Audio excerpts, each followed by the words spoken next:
नमस्कार। ये पूरी कहानी एक खिलाड़ी के उत्थान से पतन की है और उस खिलाड़ी का नाम है सुशील कुमार। सुशील कुमार फिलहाल सलाखों के पीछे पहुंच गए हैं। उन्हें दिल्ली पुलिस ने गिरफ्तार किया है। आपको बता दें कि दिल्ली के छत्रसाल स्टेडियम में दरअसल पहलवान की हत्या का मामला उनके खिलाफ दर्ज था। पहलवान का नाम था सागर धनखड़ और इसकी सीसीटीवी फुटेज भी सामने आ गई थी।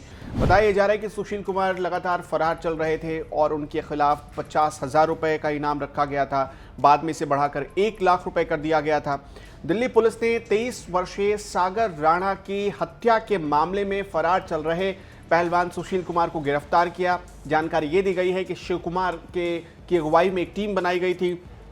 स्पेशल सेल की ये टीम थी जिसने ये कार्रवाई की है।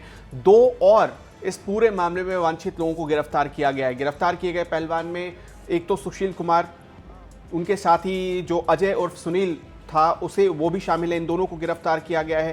पहले 50,000 रुपये का इनाम रखा गया था और बाकायदा इसकी पुष्टि भी कर दी गई है दिल्ली के एक वरिष्ठ पुलिस अधिकारी द्वारा, एक सीनियर IPS ऑफिसर के द्वारा कि सुशील कुमार को गिरफ्तार कर लिया गया है।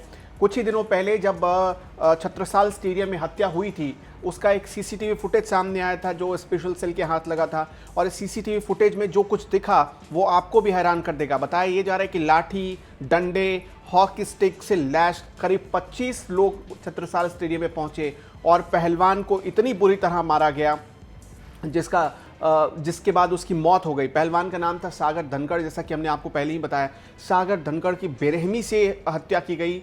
25 लोगों ने लाठी, डंडे, हॉकी स्टिक से उसकी पिटाई की, जिसमें पहलवान सुशील कुमार भी मौके पर मौजूद थे। इसकी भी जानकारी आ रही है, ऐसी भी खबरें आ रही हैं स्पेशल सेल की तरफ से और वो सीसीटीवी फुटेज फिलहाल साक्ष्य के तौर पर, सबूत के तौर पर दिल्ली पुलिस ने कोर्ट में रखे, कोर्ट में प्रस्तुत करने की तैयारी कर रही है।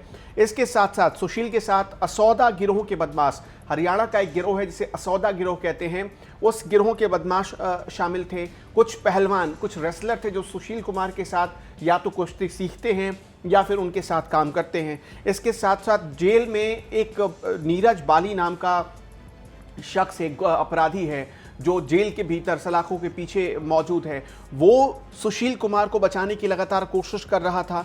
एक पूरी तरह से जाल बुना गया। सुशील कुमार कहाँ जाएंगे, कहाँ रहेंगे, कितने दिन छिपेंगे, इसकी पूरी तैयारी की गई और इसी तरह से सुशील कुमार पिछले आप कह सकते हैं 15 दिनों से पुलिस की आंखों में धूल झोंक रहा था।